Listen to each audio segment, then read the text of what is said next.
আসসালামু আলাইকুম। তো আজকের এই ভিডিওটা হচ্ছে সবার উদ্দেশ্যে, মানে আমাদের বাংলাদেশের সকল নাগরিকদের উদ্দেশ্যে, তাই সবাই বেশি বেশি শেয়ার করে দিবে। তো আজকের এই ভিডিওটা হচ্ছে আমি তুলে ধরবো যে বর্তমান আমাদের নদীতে এবং হাওর খাল বিলে যে মাছগুলা, দেশি প্রজাতির মাছগুলো ছিল, সেই মাছগুলো বর্তমান হচ্ছে বিলুপ্তর পথে। তো এই মাছগুলো বিলুপ্তর কারণ আজকে আমি এই ভিডিওতে তুলে ধরবো, তাই সবাই ভিডিওগুলো হচ্ছে বেশি বেশি শেয়ার করে দেবেন যাতে সবাই হচ্ছে দেখতে পারে। তো দেখেন, আজ থেকে 10 বছর আগে চিন্তা করলে কিন্তু আমাদের এই নদী নালা হাওর খাল বিলে কিন্তু প্রচুর পরিমাণে মাছ পাওয়া যেত। বিশেষ করে ট্যাংরা, বাম, গরিবিল, চিতল, খলিফা, এরকম অনেক প্রজাতির হচ্ছে মাছ কিন্তু এই হাওর খাল বিলে প্রচুর পরিমাণে পাওয়া যেত।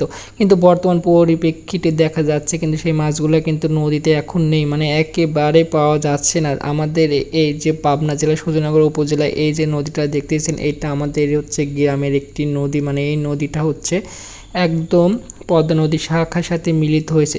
তো এই নদীতে কিন্তু আগে প্রচুর পরিমাণে হচ্ছে মাছ পাওয়া যেত দেশি প্রজাতির, কিন্তু সেই মাছগুলো কিন্তু বর্তমানে একেবারে হচ্ছে পাওয়া যাচ্ছে না। তো পাওয়া যাচ্ছে না, এর মেন কারণ হচ্ছে বর্তমান বাংলাদেশে কিন্তু চায়না দোয়ার নামে একটি হচ্ছে মাছ ধরার নেট বের হয়েছে, যেটা হচ্ছে শুধু পানিতে পেতে রাখলে অটোমেটিক কিন্তু মাছগুলো হচ্ছে তাতে আটকা পড়ে।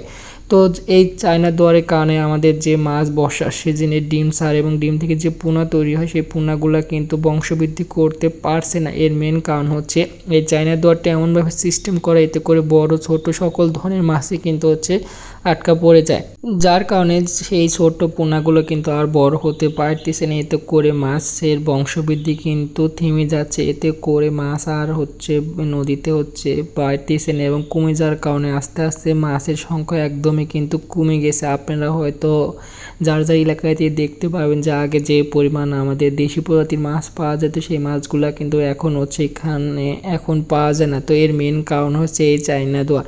তো আমাদের এই নদীর কথাই বলি, দেখেন আমাদের এই নদীটা কিন্তু পদ্মা নদীর সাথে একদম মিলিত হয়েছে এবং এই নদীটা কিন্তু অনেক বড়।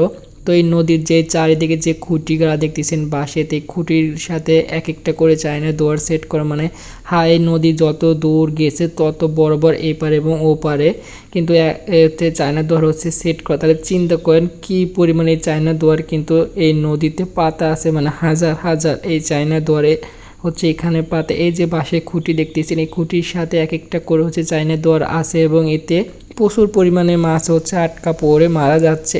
বিশেষ করে বাচ্চা, মানে বর্ষা সিজনে মাছ হচ্ছে মাছগুলো হচ্ছে ডিম ছাড়ে, সেই ডিম থেকে কিন্তু বাচ্চা ভবিষ্যতে হচ্ছে প্রজনন ঘটায়। তো আসলে খুবই খারাপ লাগার বিষয় যে আমাদের জেলেরা অধিক লোভের কারণে বর্তমানে আমাদের মাছের দেশি প্রজাতির মাছ কিন্তু ধ্বংস করে ফেলতেছে। তো তাই সবাই ভিডিওটা শেয়ার করে দেবেন এবং প্রশাসনের দৃষ্টি আকর্ষণ করছি তারা জন্য এটার প্রতি হচ্ছে ব্যবস্থা নেয় এবং সব এলাকাতে যেন এই চায়না দোয়ার ব্যবহার হচ্ছে নিষেধ।